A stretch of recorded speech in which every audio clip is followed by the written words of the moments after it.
Tell us you're a Nigerian without saying a word. Energy security is one of the most pressing issues for many developing countries like Nigeria. And if there's going to be any meaningful progress, addressing our energy issues is non-negotiable. I need to see light for my house. Make them do something. Band A is expensive. I literally have to turn off all my appliances just to reduce costs. We need light. Introducing the Energy Outlook, your go-to show for everything energy. Every week, we'll bring you the latest insights, innovation, and in-depth analysis of Nigeria's energy sector. From policy discussions to regulatory insights, we'll analyze the key decisions influencing growth and sustainability in the energy sector. We'll bring you the human stories behind the headlines, giving you a personal perspective on the broader energy challenges. Join me every Friday at 6 p.m. for the Energy Outlook, your guide to the future of energy, where energy means business.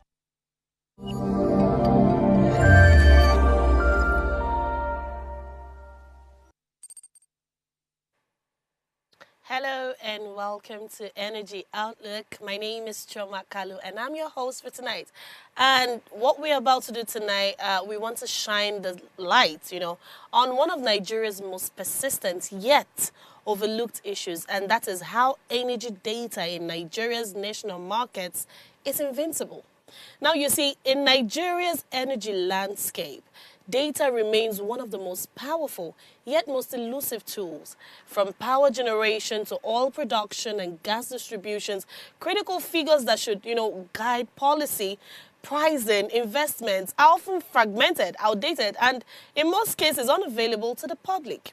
Now, this invincibility of energy data, of course, causes a fog that clouds accountability and progress, leaving stakeholders to rely on estimates rather than evidence. Despite billions spent on reforms, we see it every day, and billions also spent on digital infrastructures, these inconsistencies between what is generated, transmitted, and even billed, they persist, right? Fueling inefficiency, corruption, and of course we know public mistrust. And in a nation where over half the population still faces irregular power supply, this absence, right, of clear, reliable energy data doesn't just obscure the market, it undermines its very foundation. This is it's a no-brainer. This is a conversation that is very needed in our nation today. And so we're going to go on a quick break. But, when we come back, we'll look into the major developments, key developments, shaping Africa's energy future. Don't go anywhere. Stay with us.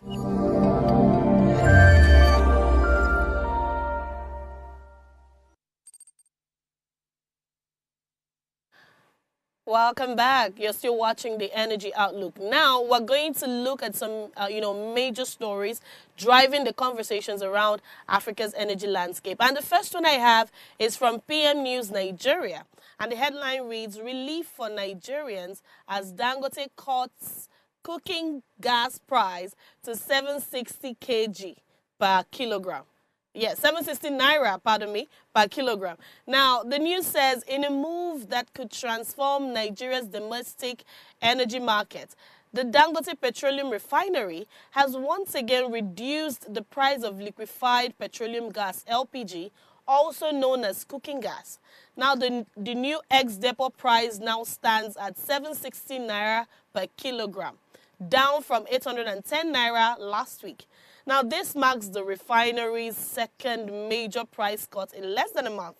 And it continues to position Dangote as the leading driver of affordability in the gas sector. Now, industry watchers say the move will bring much-needed relief to millions of households struggling with rising living costs and inflation. Now, compared to major suppliers, Dangote's price stands far lower. Matrix and Ardova depots currently sell at 920 per kilogram, while AYM, Shafa, and Nico are at 910 per kilogram. Now, Stock Gap Depot, one of the biggest players in the market, sells for as far as 950 per kilogram. The pricing gap ranging from 150 naira to 190 naira per kilogram highlights Dangote's strong market influence and its growing role in stabilizing Nigeria's energy prices. And I must really applaud Dangote on this one, because this is This is such a great relief, like we rightly mentioned in the news. It's such a great relief for households, grappling with the rising inflation, the increase in cost of living. A lot of people, they don't even go for as much as the, biggest kg and of cylinders, right? They go for the very small ones because they use it for their day-to-day life. So imagine they're trying to get what they can afford, and then you now skyrocket the price of gas. It makes it makes living very unbearable. So kudos to Dangote. Dangote has really, really proven to us that affordability is the goal of his refineries. And we're so glad. We're so glad because he has come to show us that these things are possible in Nigeria. Contrary to whatever is said, the fight is having with Pengasson and all of that. We applaud him and we hope to see further drop in the price. Yes, it's very possible. I was telling someone the other day that there was a time I bought gas for as low as 300 naira per kg. And I mean, the world did not fall, right? Anyway, congratulations to Nigerians and thanks to Dangote for that price drop. Moving on to the second story I have from Daily Post. It says TCN announces blackout in Lagos. This is becoming Nigeria's everyday reality. Anyway, the story says the transmission company of Nigeria announced a 4-day blackout in Lekki, Ikoyi, Jakonde, and surrounding parts of Lagos State. Now, the TCN spokesperson in Didimba disclosed this in a statement on X on Wednesday.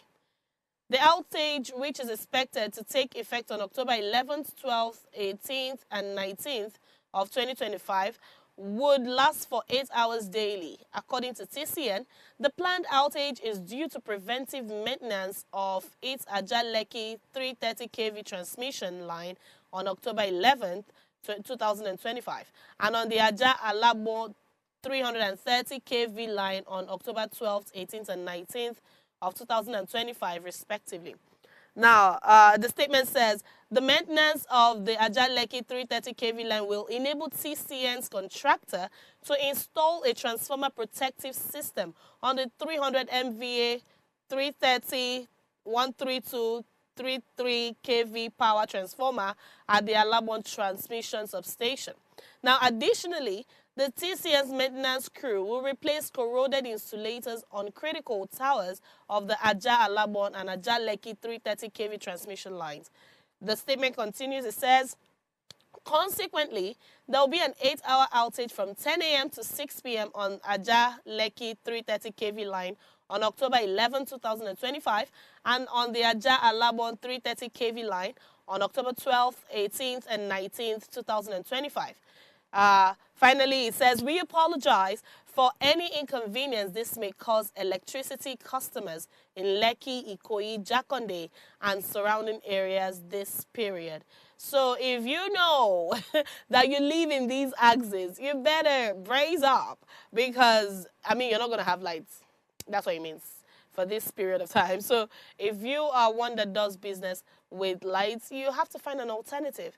And rightly so, this particular outage now is necessary, to, kind of improve the amount of time you have lights. So the outage is a necessary evil, right? So bear with us, bear with TCN, and after the 19th of October, everybody's going to be all right, okay? So I'll take the locations again. There's Lekki, there's Ikoyi, and there's Jakonde, and anybody that lives around that area.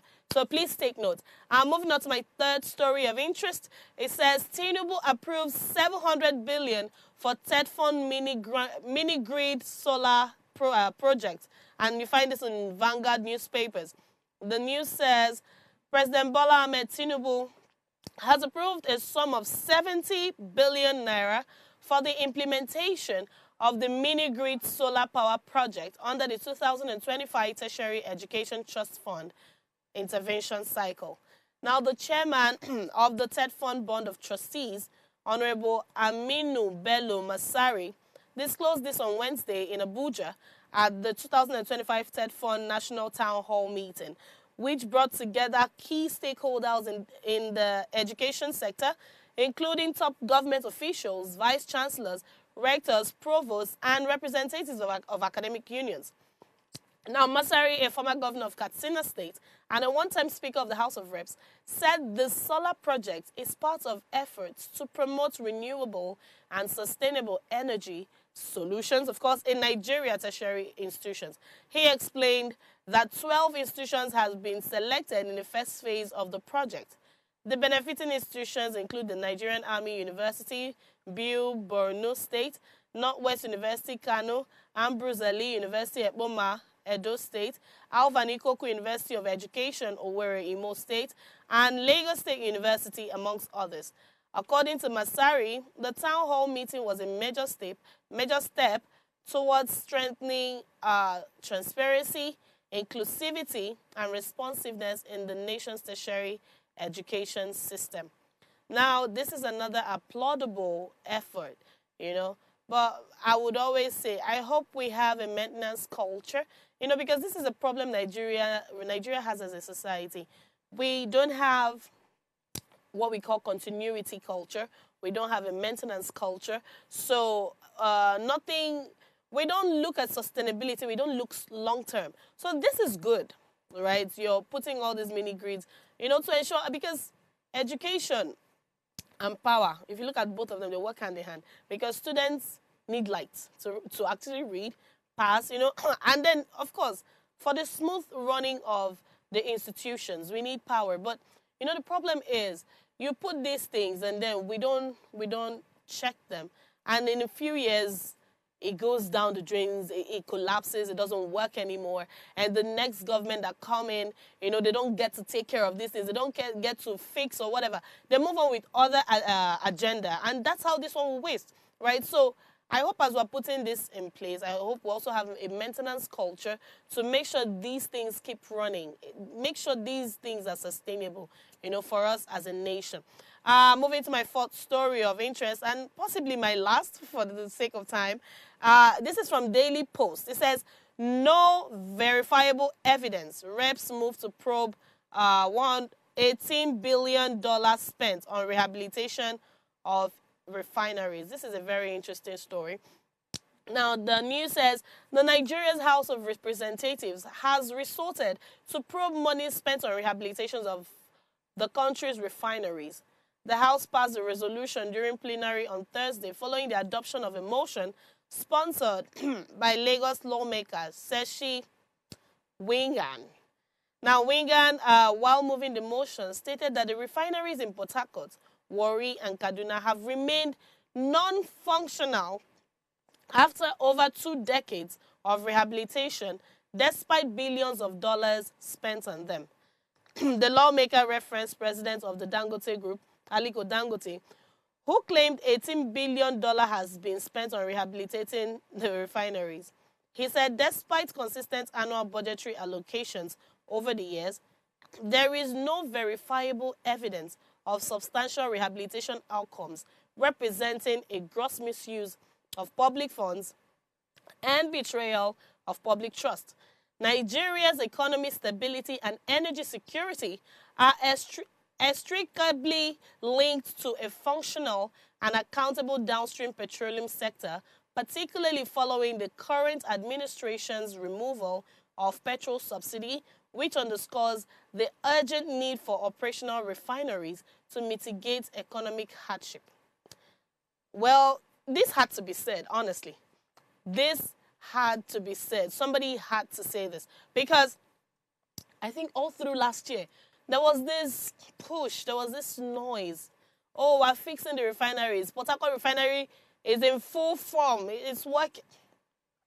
We saw all of those things. But right now, it's water under the bridge. Nobody is talking about them anymore. Now we're facing Dangote.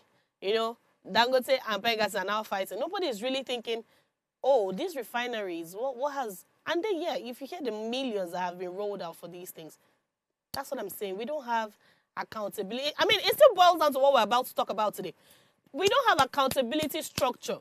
There's no data. There's nothing to show us that, oh, this money went here. This money was used for this. Nobody is giving us accountability.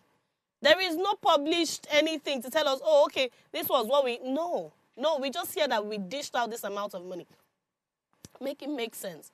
Nigeria, we have to do better, especially those in that leadership areas. We have to do better. We are already complaining that we don't have enough resources. We have taken out fuel subsidies. So, and then when this is the critical time our refineries should work, and it's not working. It doesn't make any sense.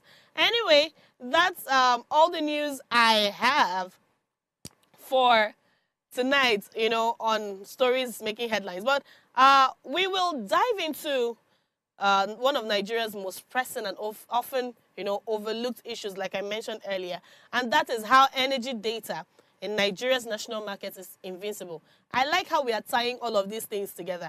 And joining the conversation is Taslim Saludin, Chief Executive Officer of Millsat Technologies Limited. Now, we'll go on a break. So I want you to stay tuned because this discussion will go beyond the headlines and he'll be speaking directly to the core of Nigeria's energy future. Don't go anywhere. Please stay with us.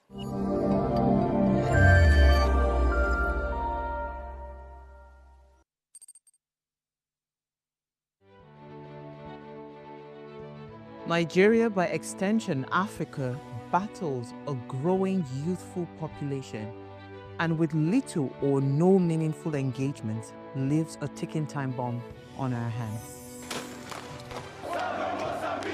We are a blessed continent with great wealth, both in people and material.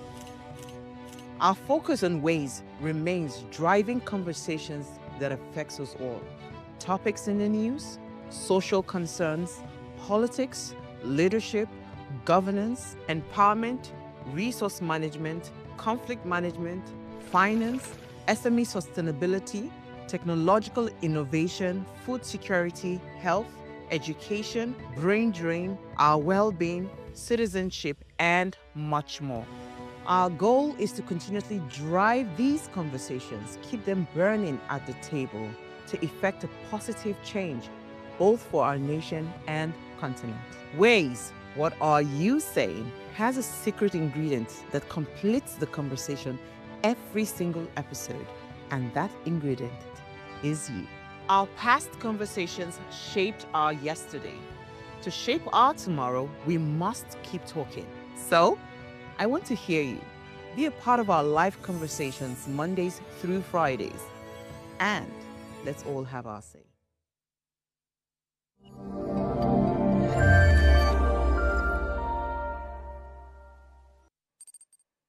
Welcome back. And if you're just joining us, we are talking about a very critical topic, and that is how energy data in Nigeria's national markets is invincible.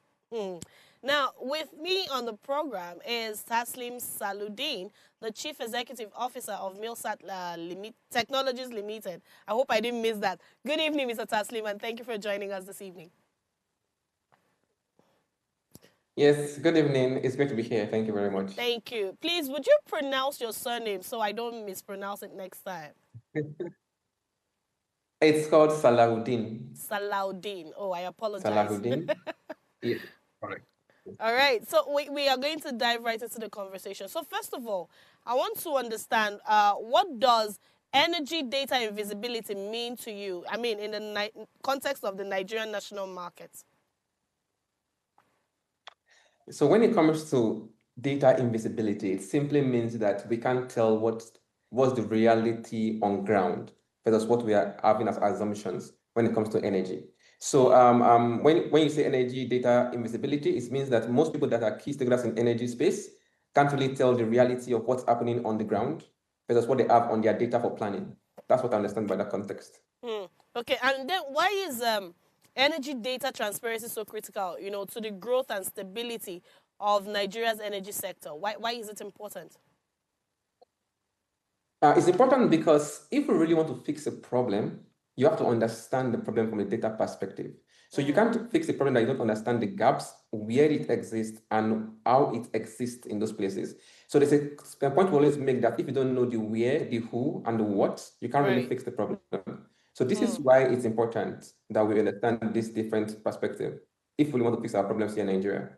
What are the factors currently making Nigeria's energy data difficult? Can you Can you go in depth? Can you go comprehensive with this? Because we need to understand it. What factors currently make Nigeria's energy data difficult to assess, or at best, when it's even assessed, what makes it unreliable?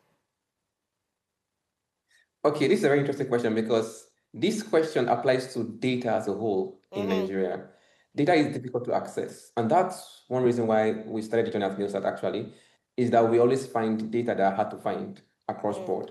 Now, let's take it down on energy. So there are different kind of energy entirely. There's the one for like the cooking, there's the one for like the utility that are used for like charging your devices and the likes. They are different energy spectrum, right? And there are different customers that ask for different kind of energy within the country. So let's come to the most popular one, which is the power on, power off we have at home. Yeah, the one we utilize power, then normal activities and power advice and the likes. Now, do you know that even just counting how many business are in what band of energy service level? Most people don't, most discos don't have this information exactly to the precision. No, because Well, I've been even curious down to to our find number of out, yeah. businesses, number of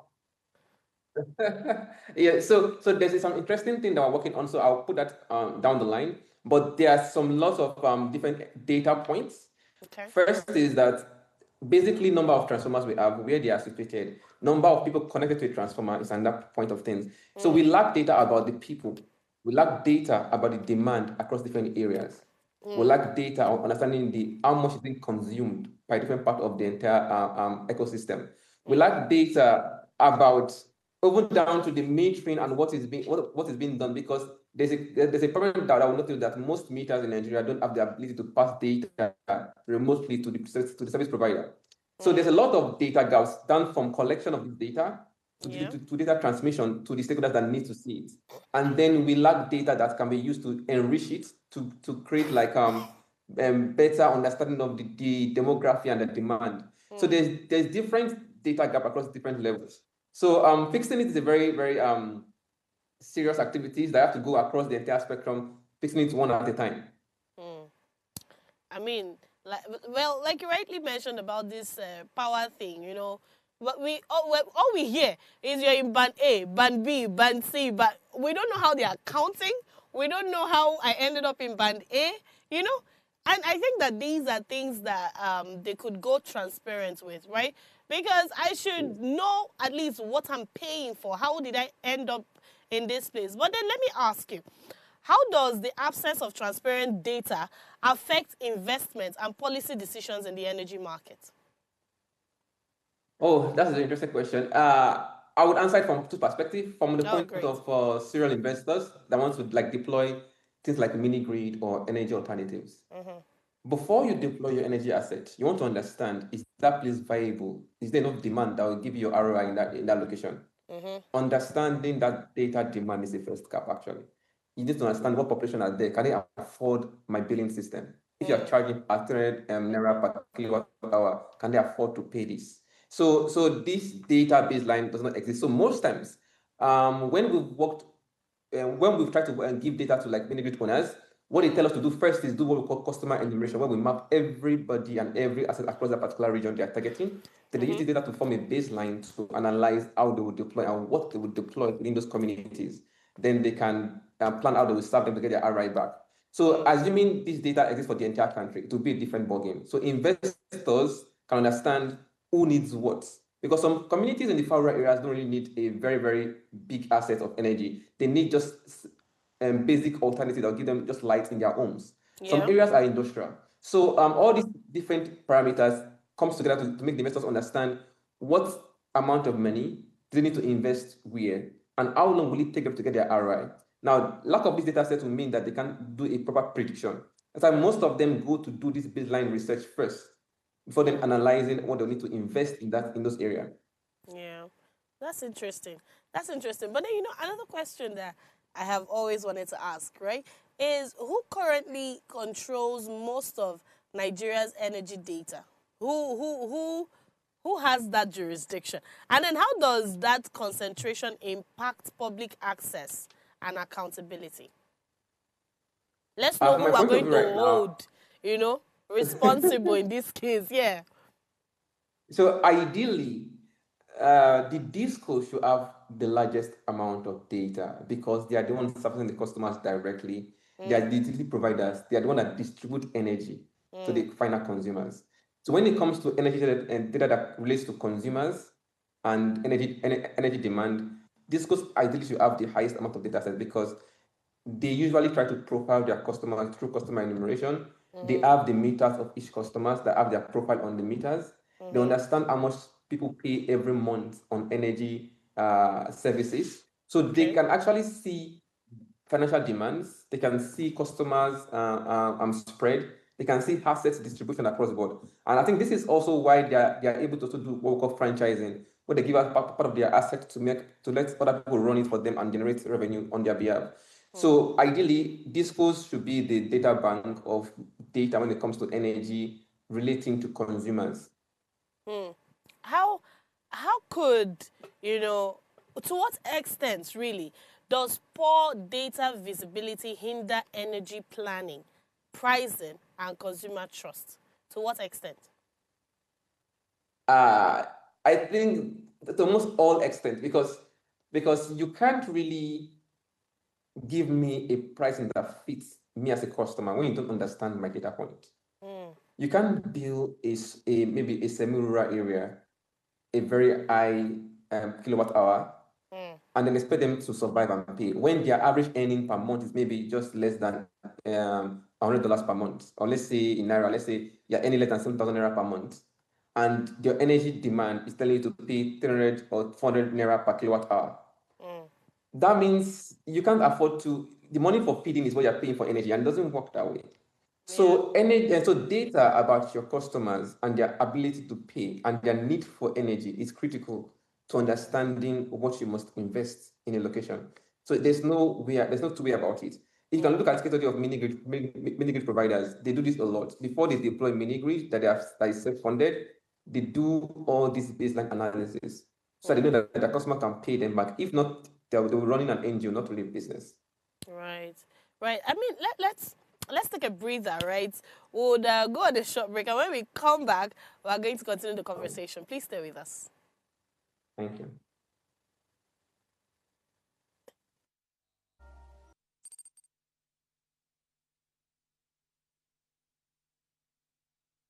Tell us you're a Nigerian without saying a word. Energy security is one of the most pressing issues for many developing countries like Nigeria. And if there's going to be any meaningful progress, addressing our energy issues is non-negotiable. I need to see light for my house. Make them do something. Band A is expensive. I literally have to turn off all my appliances just to reduce costs. We need light. Introducing the Energy Outlook, your go-to show for everything energy. Every week, we'll bring you the latest insights, innovation, and in-depth analysis of Nigeria's energy sector. From policy discussions to regulatory insights, we will analyze the key decisions influencing growth and sustainability in the energy sector. We'll bring you the human stories behind the headlines, giving you a personal perspective on the broader energy challenges. Join me every Friday at 6 p.m. for the Energy Outlook, your guide to the future of energy, where energy means business.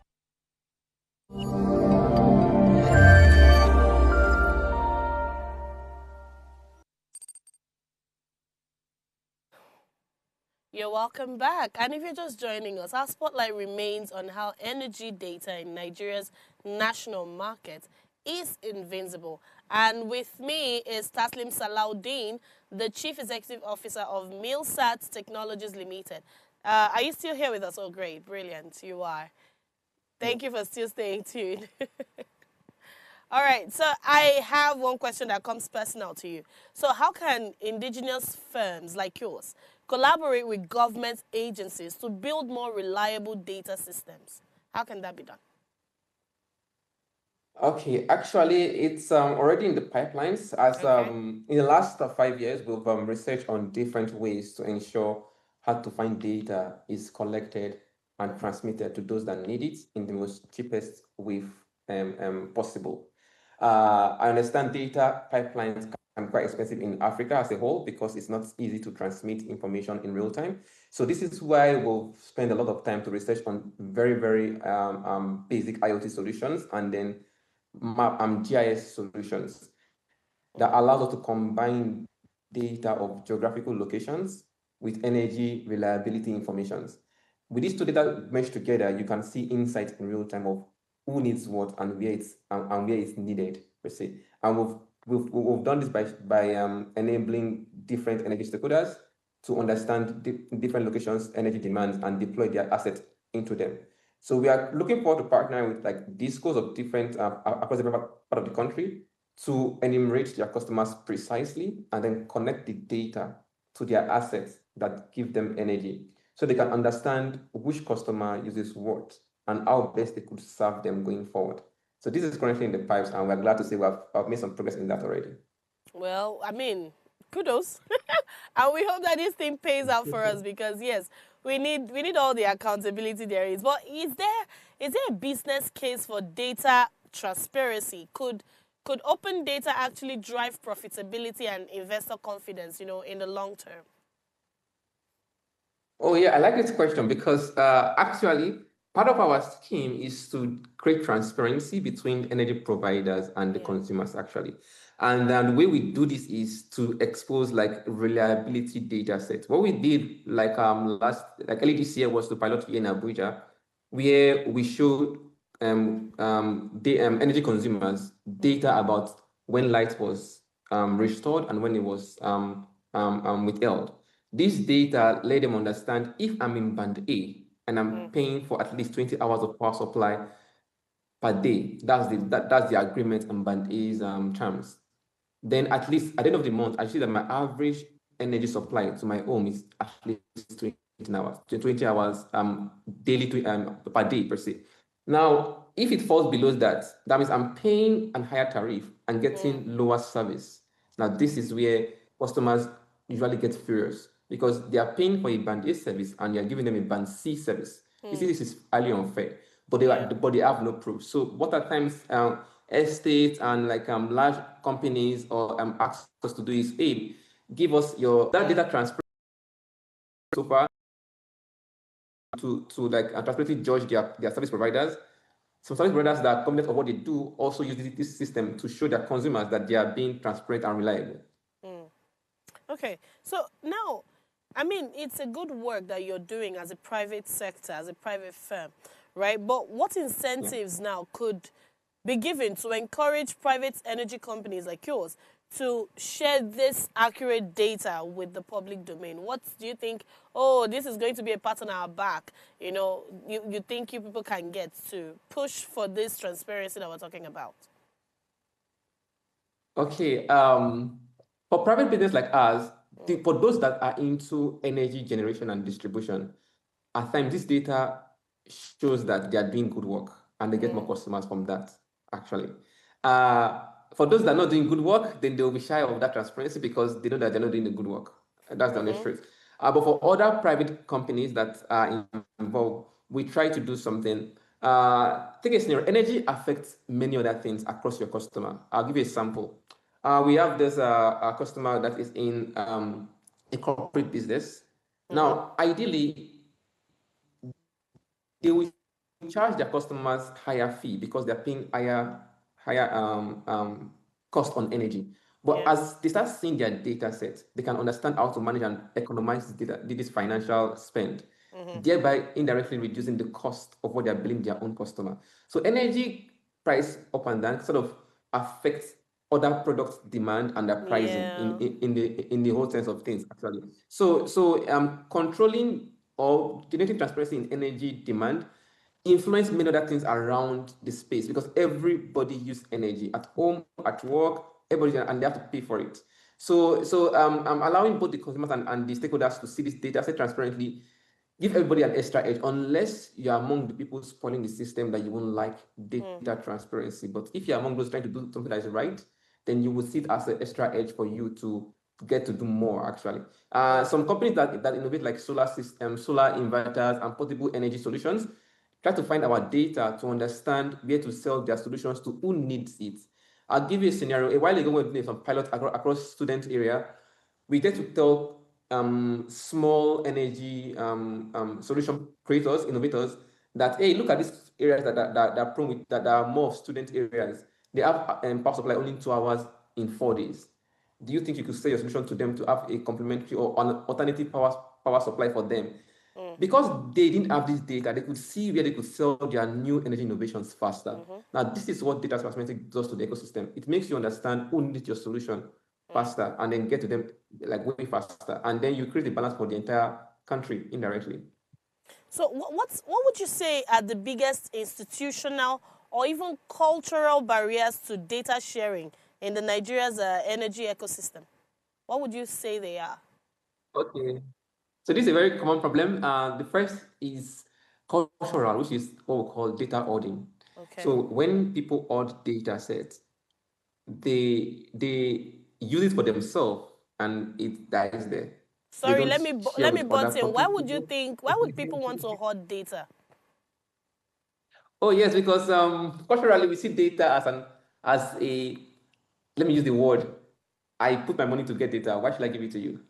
That is always the I see. way many people think. Yeah. I spent over $1 million getting this data set for my business, so why should I share with you? Right. Okay. So, and this problem is one of the functional things that we've been trying to solve by seeing how we can incentivize data sharing with our company. So what we did is that we try to find you that have data, we try to verify your data that is very quality, we try to find those that need it for an alternative use, and then share the money with you, something like that. So at this point in time, people are starting to say, you know what, I think I can share my data set because I can see it as a value added to me rather than a liability. But culturally, people have the mindset that I spent on data, why should I make it free? That's the very strong cultural mindset that most of us have, and we're trying to see how we can unlock that. So culturally, that's the very big blocker when it comes to data sharing. Now, there's this pattern. I mean, the government can just chunk out something and give to us, but private sectors, people like you and your organization, you people, do the service of going in depth with it, right? So sometimes we see discrepancies. And how can we reconcile these discrepancies between data, coming from the government and distribution companies, and then you private sectors? How do we reconcile the discrepancies really? Because now it will also breed, public distrust. We don't even know who to trust now. We don't know which data is accurate. So how do we fix that? Okay, the first thing is your data collection methodology. Okay. If you believe your data is quality, you would have a very strong methodology of how you collected it, that you can show everybody that, hey, these are our steps we use in collecting it. I'll give an example. At the beginning of our journey in data solution as a company, we saw some flaw in data precision. Having it offline, having it have zero gaps in data set. It took us about, say, 3 years of research to fix this gap. No, many people say they don't care, but to us, it matters because it's the tiny details of data gaps that makes it flaw, actually. So after designing everything and it works perfectly well, now we can say our data is precise to the nearest accuracy because everything has been checked out. Now, if you say you are bringing in data as maybe a government or a company, you need to prove that my steps and methodology I used, this is what it is and this is what it means. Once you can show your methodology out, people will look at it and say, okay, yes, I think this is correct. Like for our case, we do a lot of ground truthing. We don't just and we do like door-to-door surveys for customer enumerations. We come to your door and ask you the question and get the answer actually. That's for customer enumeration. But for energy tracking, we deploy the smart system within the meters or the transformers to collect data every single minute in real time. And this data has zero gaps. Even when internet goes down, it still logs until it's back up again. And all the gaps are closed. There's no gap at all. So when you see our data sets, you understand that, okay, this is actually precise and quality and there's no gap. So, and it takes time to get to this kind of accuracy, actually. That's why data business is for those that have patience to getting things right. Not for those that just want to rush and say something else. So that's the entire point. It's all down to your methodology and process of how you collect and share your data sets. I think a lot of people run away from data, anything that has to do with data, because it has to do with in-depth research, first of all. Then it has to be the right methodology. It is stressful. I have to put it out there. It is stressful, but then it's something that is needed, right? But now, do you think there are, technologies. Do you think there are roles technologies, such as digital metering, smart grids? Do you think there are roles they can play in improving data visibility and accuracy? Oh, yes, yes, very well. So one thing that's currently trending right now is smart meters, where once deployed, the service provider can remotely access data from the meters. And even something we've also enabled people to do is if you have an old system, like old assets that doesn't have this interface, we can enable you to have this interface and transmit data for you remotely. Now, these metering are like key data points to harness information about demands and customers' behavior, actually. So the more we can have smart meters out there that are remote sensing enabled, the better you can see information. And the only prayer is that the service owner is willing to open it up for good for other people to tap into to do other innovative solutions around the ecosystem. So yes, metering solutions are coming up to become data points that are shareable in real time. Actually, for the ones that are old, we now have solutions that can enable you to convert it from being a legacy system to a near real-time solution that can send information down to your server. So that's currently possible. Right. I mean, let's look at future projections, right? How will energy data transparency, influence Nigeria's transition to renewables and off-grid solutions? How do we intend to do that? Yes. Actually, it's through a combination of demography data, geographical data, and then energy data. Those three must be combined together because you need to delineate areas that can afford to pay for direct energy services from the discos. Some people can afford to do that. Some areas they can't afford to do that, so they end up going to buy like these small generators and other alternative. We need to delineate that part of the geography part of Nigeria out of it also. Then we need to show that these places they have this demand of energy, and they only have this, and maybe the current discos do not get there at the moment. Now, those people that have alternative solutions that are green enabled can come and deploy within the solution. I have some colleagues that deploy solar home systems for you to pay in 5 years run. They deploy in rural and semi-rural areas by giving them this baseline data information of where they are and what they can sell to them, per se. So when it comes to transitioning, the first thing to understand is where in Nigeria really is transitioning? Who needs to move away from diesel generators to green energy? We have some clients that they have like several diesel generators across all their branches, and they track their energy demand for like 6 months and then convert and they say that okay, it pays us to use green energy than diesel energy, and then they switch everything entirely. So it is a gradual process, but the more we can use data to show them what is truly possible, the better the transition will happen. Ability to the CFOs of companies, when they see that long run, it pays you more to be on green than to be on diesel, and you can show them with data points of clear references. They have nothing against that, but just want to see these possibilities with data sets. And that's why I think data is the baseline to actually kickstart and enable this transitioning, because you need to know what you are doing to know how to plan for the future. That's my opinion on that. Amazing. So 5 years from now, right? What is your projection? What would a truly data-driven Nigeria energy market look like? What do you think? Be a prophet right now, 5 years from now. 5 years from now, if we are all digitalized and everything, I believe that at the early stage of this data enablement, there will be a lot of investors tripping in because Nigeria is a very big market to deploy different energy generation models, solar farms, portable solar systems, mini grid solutions that drives on wind or that drive on like water or even solar farms itself. The data will show that investors can now deploy and understand their ROI. That's the first thing that might happen. Then in the long run, once everybody starts seeing power supply that's consistent, the next thing is that how can we save our cost as a consumer of energy? Then people will start fighting to save money. No more to find power supply, but now to save their money, they spend the power supply. Now at this point, you might want to say, oh, do we tap into carbon credits because we're now saving a lot of carbon and the likes? Do we tap on that to enable them to be much more let's say, compensated for this transition in per se. But the baseline there is that once there's enough data that shows where it needs what, investors will come in, and we have so many energy solutions out there that work for different tier of the demography of the country, from those below standard incomes to those having average income to those having high incomes. There are different energy alternatives for them and the like. So people can play in the energy space free and fair because now they understand who needs what. So that's what I see happening the most. Investors and innovators coming in to service people faster if there's data for them to see clearly where they need to go to. Amazing. So in 5 years' time, I see everybody having access to energy. Yes.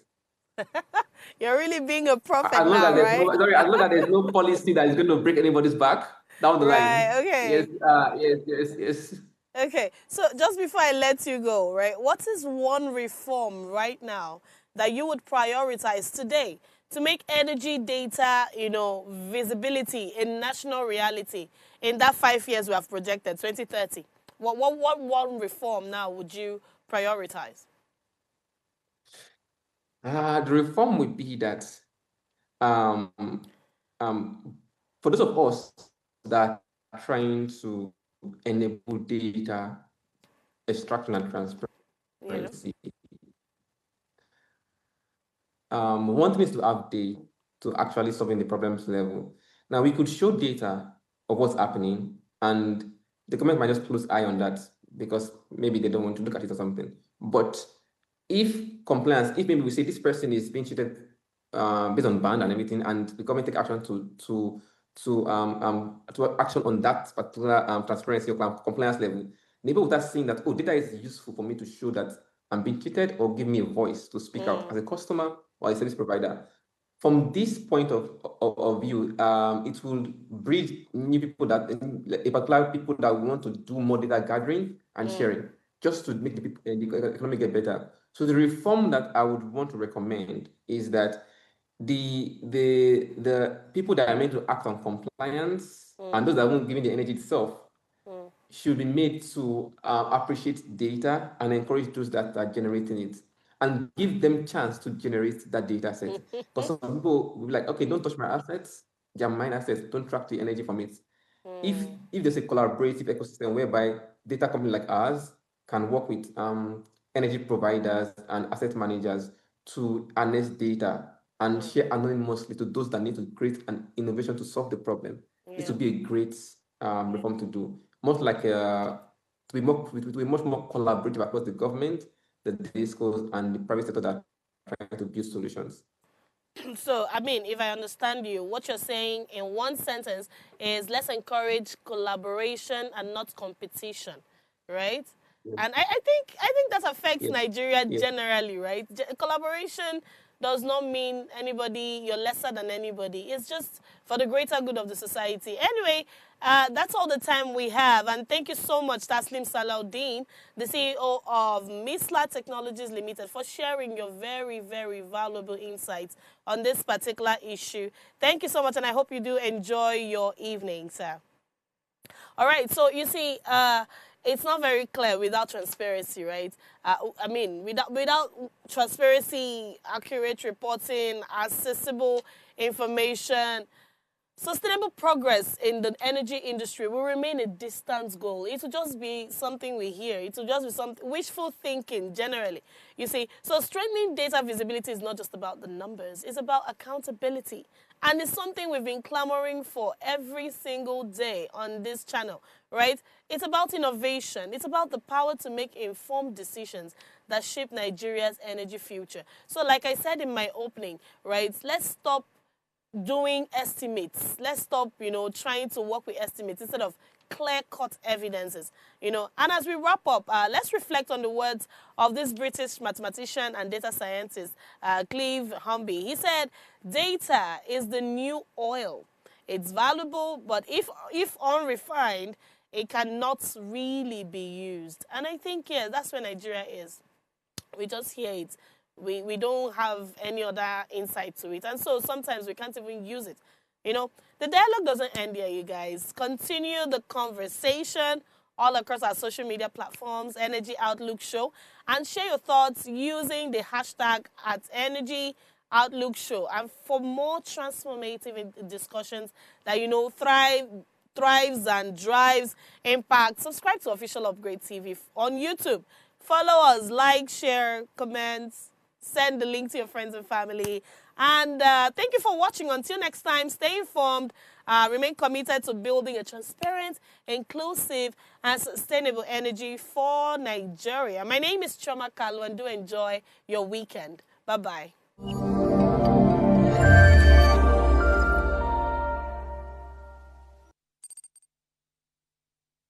Tell us you're a Nigerian without saying a word.